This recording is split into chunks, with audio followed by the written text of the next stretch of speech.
Silenced voices. The assassinated MPs of Kenya since 1963.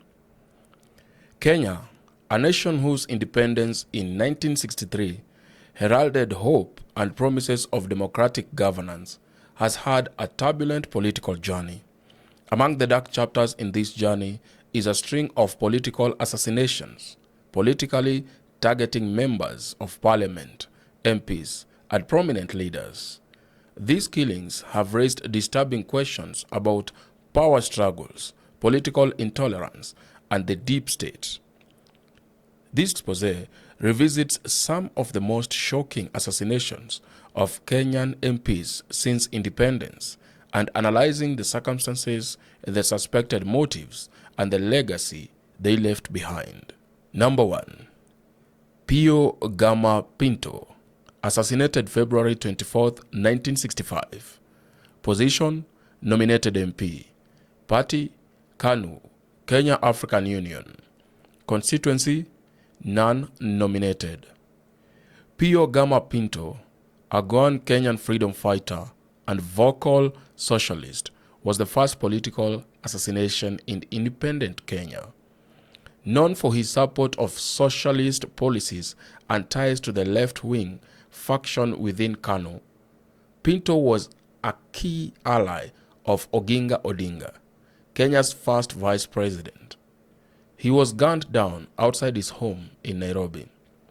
Suspected motive: Pinto opposed Kenya's shift toward capitalism and Western alliances, making him a threat to conservative elites and Western-backed interests. His death marked the beginning of ideological suppression in post-independence Kenya. Number 2. Tom Mboya, assassinated July 5th, 1969. Position: Minister of Economic Planning and Development. Party: KANU. Constituency: Nairobi Central.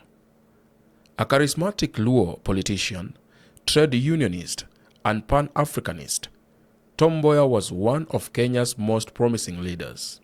At just 39, he had already shaped the country's labor movement and was central to the formation of Kenya's economy. He was shot in broad daylight along Moi Avenue, Nairobi.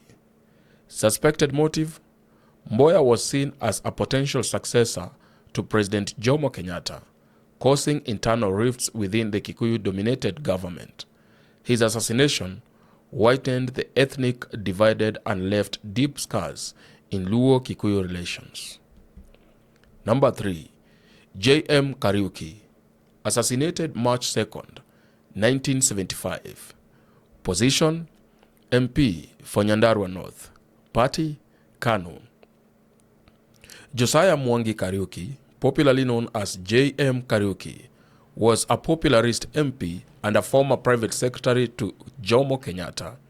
He openly criticized the growing inequality in Kenya and corruption among elites, famously saying, "Kenya is becoming a country of 10 millionaires and 10 million beggars." He was abducted and later found dead with his body mutilated.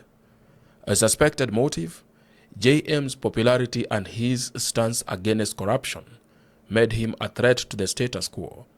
Evidence suggested involvement by the state agents.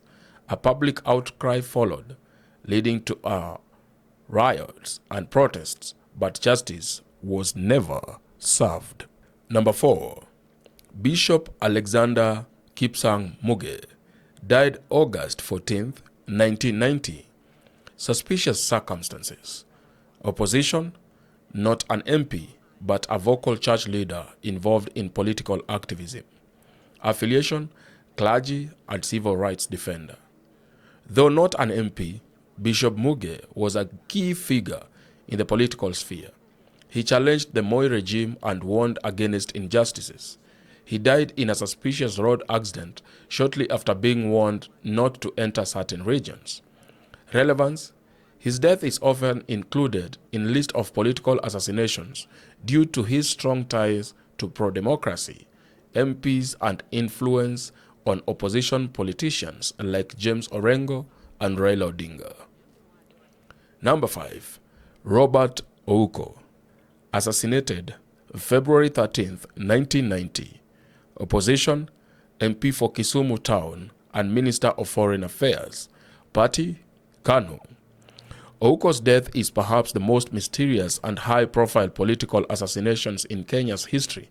A respected diplomat, Ouko was found brutally murdered and his charred body dumped near his rural home in Koru, Nyanza. Days earlier, he returned from a high-level diplomatic missions in the US, reportedly with increasing favor from the West. Suspected motive? Power rivalries within President Daniel Arap Moi's cabinet, especially with the minister Nicholas Biwott. Multiple investigations were launched, but the case remains unsolved. Number 6. Ochieng Oneko died in 2007, not assassinated, but included for context. Position, MP for Arienda, 1963, later for Nakuru Town. Affiliation, Kapenguria 6, former detainee with Kenyatta.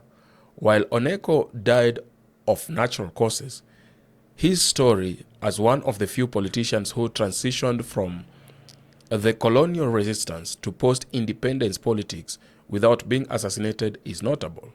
His survival highlights the dangers faced by his peers. Number 7. Dr. Crispin Odhiambo Mbai, assassinated September 14th, 2003. Opposition, MP for Embakasi and chair of the Devolution Committee in the Constitutional Review. Party, NAC.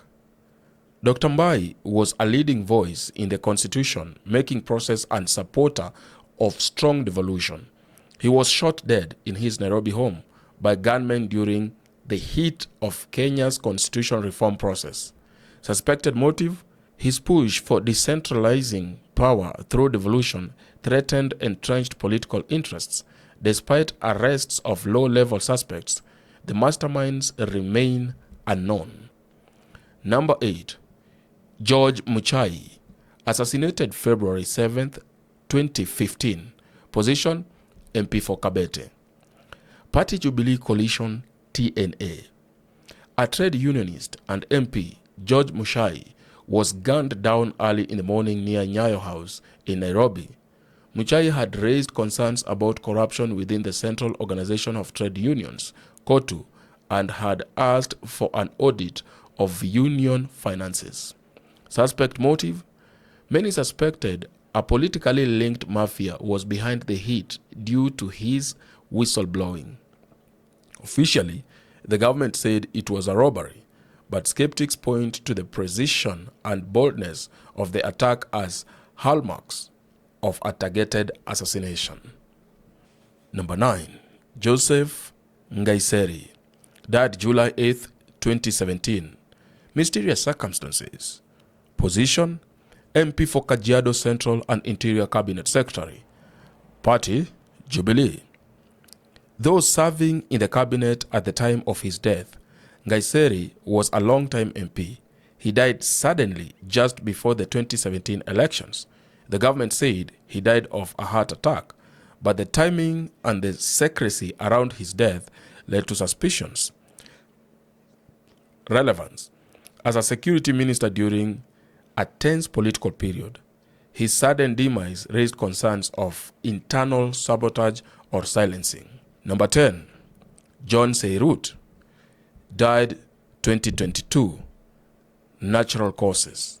Position, MP for Mount Elgon.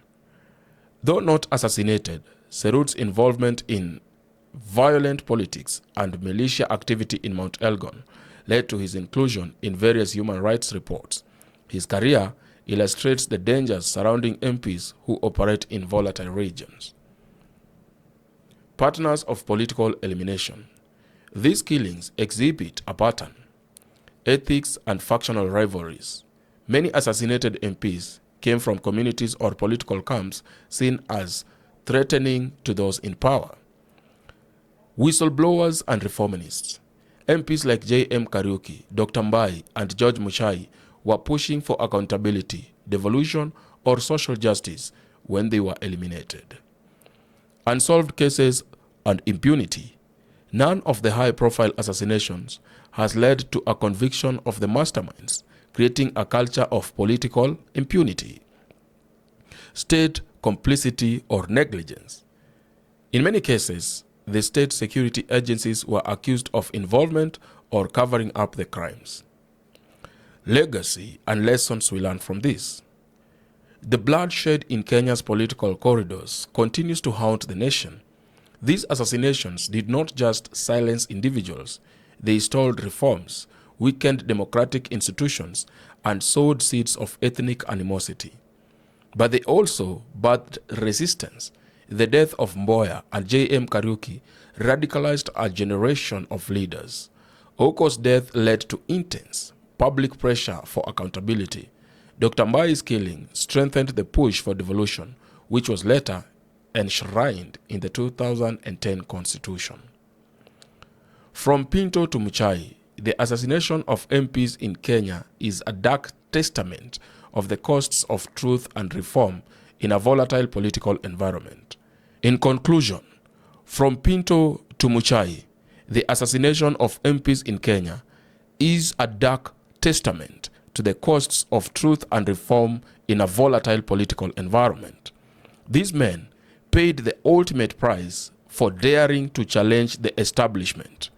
Their voices may have been silenced, but their legacies continue to shape Kenya's political journey. As Kenya looks to the future, the nation must confront this violent past, not with fear, but with commitment to justice, memory, and reform. Only then can democracy truly flourish. Kwa hivyo Ruto ni nyang'au yule anamaanisha nchi, na mimi simuogopi. I only respect God. I adore and respect God, not a human being.